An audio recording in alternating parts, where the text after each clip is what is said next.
I guess like all my projects, I start with small doodles in a sketchbook and some random ideas where I think, oh, it would be cool to do a TIE fighter. It would be cool to do a car or this or that. And it starts small like that, and then you slowly grows on you. Oh, I should actually do this project.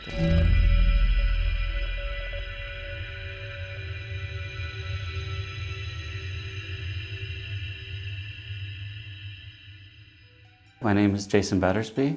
I come from Toronto, Canada, and I studied automotive exterior design at the Umeå Institute of Design. It's a school in Sweden.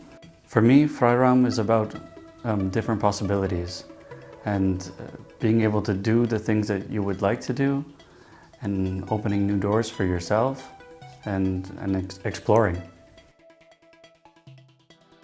It starts to evolve like that, and of course all the influence from daily life, being out in the city or even at work, it all wraps into one.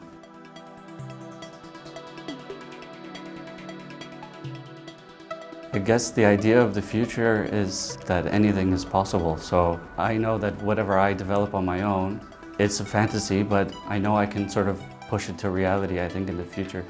You see all these things that we know from the past that we thought would never happen, have happened. So it's clear that there's always that dream that something that you think is impossible will be possible one day.